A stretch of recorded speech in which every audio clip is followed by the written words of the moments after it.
boys and girls. You ready for chapter 21? Okay, I decided to be outside because it's so beautiful today.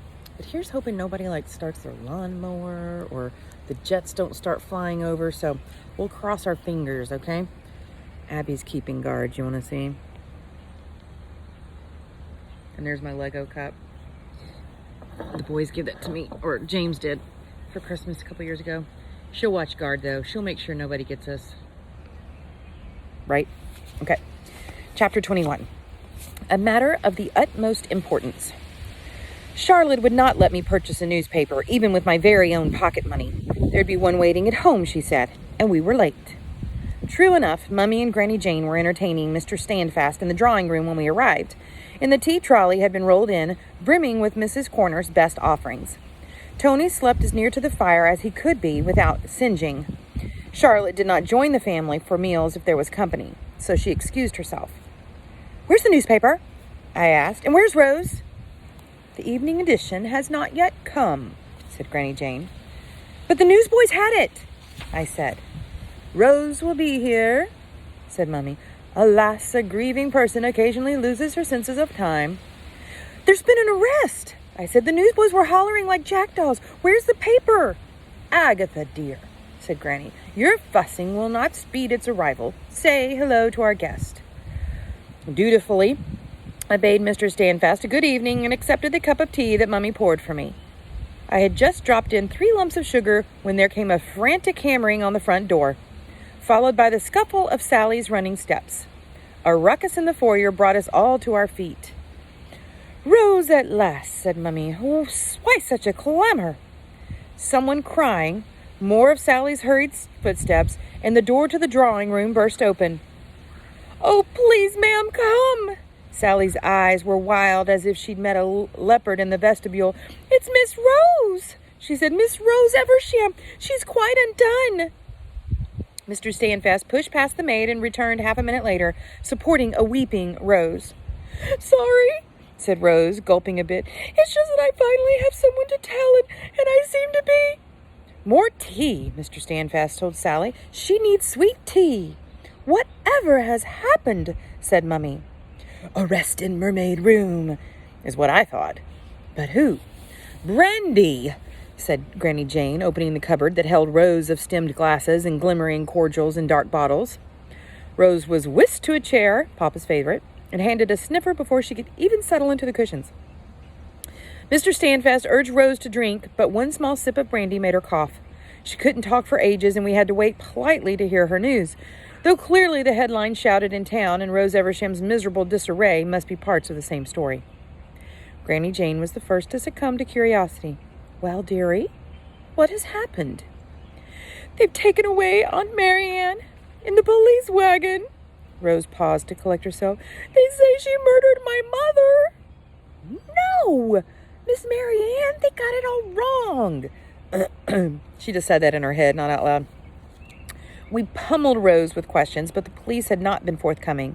How vexing that the newsboys on the Strand and probably Mr. Augustus Fibley knew more about Miss Marianne's situation than we did. "If you'll excuse me, Mrs. Morton," said Mr. Standfast, bowing slightly to Mummy. "And Mrs. Morton?" Another bow to Granny Jane. "I regret that I must leave your hospitable domain, but if Miss Eversham is being detained, I must be present. I will insist on speaking with the prisoner at once." So the lawyer's going to go see if he can take care of this, right? "The prisoner?" whispered Rose. Tony padded back and forth in front of her chair as if in consternation. "Do you suppose your man could drive me into town?" said Mr. Standfast. Mummy and Granny Jane and Granny glanced at each other, both a bit pink. "Our man is the garden boy for the time being," said Granny, capping the brandy bottle with a sharp click, "and the vehicle is a cart. But there is nothing young Mr. Cable likes better than driving like a chariot racer." "Mr. Cable?" said Mr. Standfast. "His name is Leonard," I said. "Granny calls him Mister to make him sound more respectable." "I'll come with you."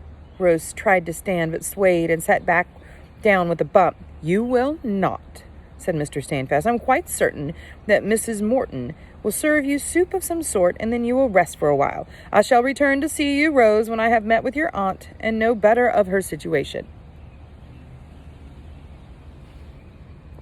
What's important is that Ms. Bouse got her drink of coffee, right? Yes. I'll tell Cook that we need broth, Mummy said. Mummy led Mr. Standfast away with the intention of finding Leonard. I pushed the ottoman close to where Rose sat, but did not quite have the courage to take her hand. Granny Jane asked more questions. Despite Rose's disquiet and her hiccupy way of answering, we eventually had a jumbled sense of the afternoon story. They'd had poached pears and cheese for lunch, Rose and her Auntie Em sitting in the kitchen near the fire. It was their habit to seek comfort below stairs rather than to use the grand dining room for just the two of them. Their maid, Nora, had been humming while she washed the crockery and waited for the kettle to boil. I wanted to tell her, "Oh, do skip the humming, maid, and get to the point." But Rose was in shock and not to be hurried. Inspector Locke and 2 young constables had come banging on the kitchen door, Rose reported, and tromped across the stone floor with their muddy boots, making Nora awfully peevish. Auntie Em was to go with them to the police station, the inspector said. Her previous statement was lacking particular details, they said, including the truth. Auntie Em laughed at such nonsense. "She's done nothing wrong," cried Rose, and the inspector said they'd see about that. One of the constables, with dreadful spots, said there was new evidence to implicate her. Auntie Em asked what could there possibly be. The inspector said she would come without a fight or they would have to restrain her. Auntie Em said she'd best speak to her solicitor. The spotty constable sneered to the other. "Well, that's the sign of a guilty conscience." Auntie Em was ever so plucky, according to Rose, though her eyes were too bright and her hair became disheveled. They said to come along. It was only questions for now. Rose helped her on with her coat. She'd paused, brave and tender, to look at Rose, leaving firm but hurried instructions, Rose being blind with tears and deaf with worry. "It's all a mistake," Rose said. "Is it now?" said the inspector. "They've got an eyewitness confirming that Miss Marianne Eversham did not take sugar in her tea, proving that she was not the intended victim. First step toward a death sentence, in his opinion. After that, they bullied her out the door like a common criminal." Granny Jane examined the row on her knitting needle. She had slipped a stitch. "Inspector Locke," she said, "reminds me of Mrs. Winky, the greengrocer's wife. She'd insist on selling you cucumbers because she'd got so many that week, even though you'd come in the shop for cauliflower." She sighed and pulled the wool to release the errant stitch. "What happened next, Rose dear?" Rose sank back into Papa's chair. "That's everything," she said. "Nora wept at the sink while my blood turned as cold as January." As cold as January. Who was it? Grace? Was it you? Sahi? Who was it that on Seesaw told me that in Aggie Morton they kept using similes like you guys just learned about in the poetry Nearpod? As cold as January. Her blood turned as cold as January. Simile, right there. That exactly described the dread that overtook me now, but also the prickling heat of shame. This was a terrible lesson in the curse of vanity. I'd thought myself to be so clever telling Constable Beck about dancers and their aversion to sweets. I'd been so entranced with my own cleverness that it seemed I'd knotted the noose for Miss Marianne. And then, Rose sat up straight, not 5 minutes later, he must have been watching the house and waiting for his chance. There came another knock. A reporter from the Torquay Voice. Tony barked suddenly by the sudden rise in volume. "Mr. Fibley?" Another chill followed the first. Was there something even colder than January? Mr. Fibley had an unnerving ability to appear without any warning, precisely where he wasn't wanted. "He said to call him Gus," said Rose, "and if I'd called him anything beyond an interfering scribbler." "What did he want?" said Granny Jane. "Got as far as mentioning the word sugar when I slammed the door so hard I believe I cracked the glass." "It is nearly 6 o'clock, said Granny Jane. "What have you been doing all afternoon?" Rose's eyes were rimmed with red and looked smudged beneath with ashes. Oh, do you hear Abby barking? The other dog came out and now they're talking, and that's so annoying. If she doesn't stop, I'm going to have to stop the video and make her stop. "I wept like a broken-hearted child. Mother is dead. The police believe that Auntie Em killed her. I'm not sure which is worse. I wandered through the house asking my father's spirit to come and guide me. I really did that. Out loud. Abigail, come here.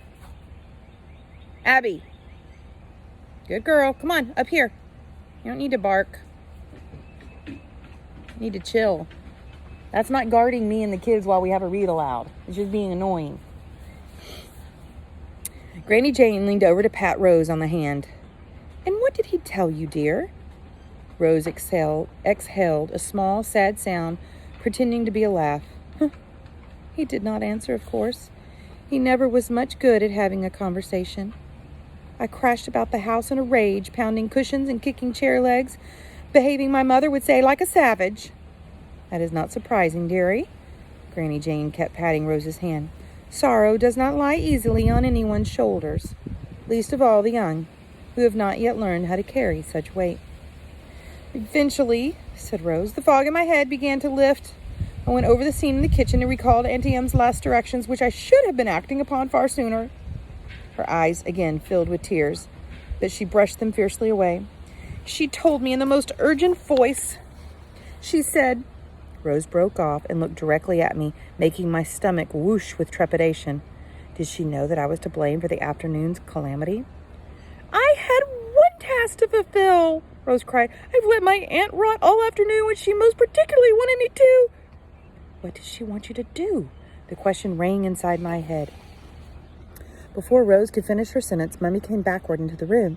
Having pushed the door open with her bottom, she held a steaming mug in one hand and the evening edition of the Torquay in the other. Lamb broth for you, Rose dear, Mrs. Corner's best.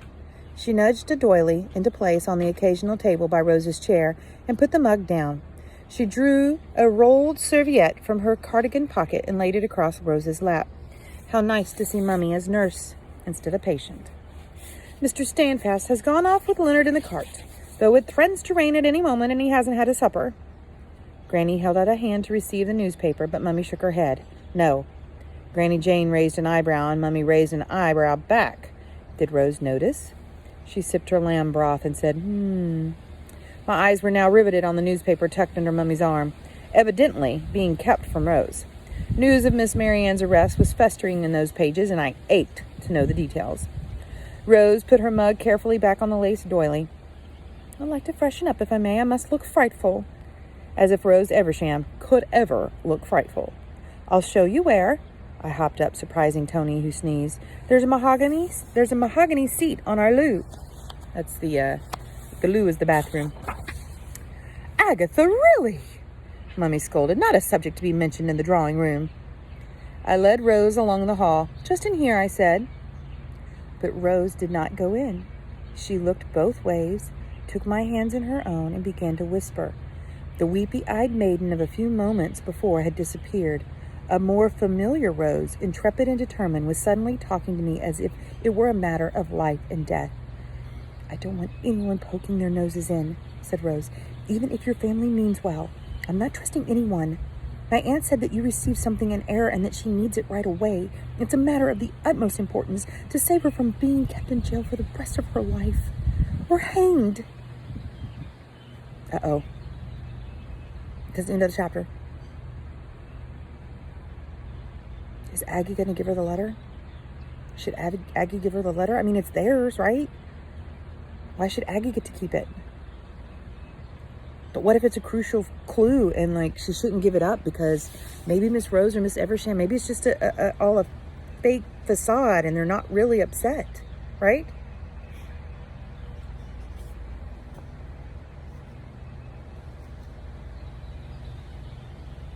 Yeah, I'll read chapter 22. Let's read it, okay? It's called An Alarming Arrest. Hector and I had been right. Miss Marianne had been the one to hide the letter in my notebook. What could you possibly have that matters so much? Said Rose. If you'll give it to me, I'll take it on to her. I found myself shaking my head. I would not pass along the letter to anyone, not even Rose Eversham. Perhaps Rose was only pretending not to know what she was asking for. She had not been ruled out entirely as a conspirator to the murder. Look how she transformed from a mournful damsel into a clear-eyed fighter in a matter of seconds. I feel, I said, as if I'm the guardian of the thing that I have. I'll come with you to the police station. I'll give it to her myself. I suppose, Rose looked uncertain, but we must go at once. She made the announcement as she swung open the drawing room door. "Aggie is coming with me to visit my aunt now before poor Auntie Anne believes that she has been abandoned." Mummy and Granny were on the settee, their heads bent close, reading together from the evening Torquay. Oh, they were quickly trying to read the paper, weren't they? As we came in, they startled and shuffled the newspaper untidily shut. Their expressions were remarkably like those of children with fists full of purloined sugar lumps, which means kids that had stolen some sugar or some candy. Uh-oh, hold on, my pillow's falling. No! Here, I've got my book resting on a pillow. Where was I now? Oh, "You have the evening news," said Rose. Mummy and Granny Jane coughed at precisely the same moment. "Come, dearie, sit down," said Granny. "This will be a bit of a shock." I could read the words in bold print from across the room. "Mermaid Rue murder.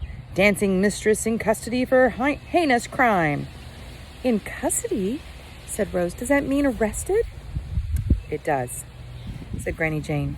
Rose sat with a bump in Papa's chair. "Will you read it to me, please?"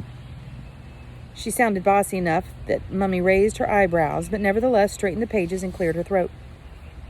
Granny Jane picked up her knitting and began a new row, the needles clicking an accompaniment. "The investigation into the death by poison of Mrs. Irma Eversham Saturday last has reached a possible conclusion with the arrest this afternoon of the victim's spinster sister-in-law, Miss Mary Ann Eversham. She was dragged from the kitchen." "Dragged?" said Rose. "She wasn't dragged, except perhaps in spirit. She walked quite sedately, considering the circumstances." "Yes, dear, you were there. She walked sedately from the kitchen," said Mummy, "of the Evermore Villa, the home she inherited from her brother, the late Captain Giles Eversham, husband of the victim. The culprit's removal was witnessed by her niece, Miss Rose Eversham, who was too distressed to comment." "I never stopped commenting to the police," said Rose, "but when that sneaking newshound showed up, I refused to say a word." "The gruesome crime scene on Union Street," Mummy continued to read, "was interrupted by the arrival of a number of Miss Mary Ann Eversham's dance students a short time after the victim's brutal demise in the Mermaid Room dance studio.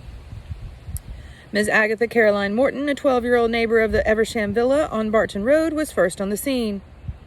Shame draped itself around me like a cloak. Every moment was further proof that I should never have spoken to Augustus Fibbley. She described the body in accurate detail, matching the report released by the police. Miss Morton is a familiar of the heir to the victim's fortune, Miss Rose Eversham, 17. As previously reported, Miss Morton attempted to lay blame for the murder elsewhere than on her dance instructress. When interviewed at her home, Miss Morton suggested the police were not following the correct path. Will this be a case where an innocent can see what... Mummy broke off, reading to stare at me.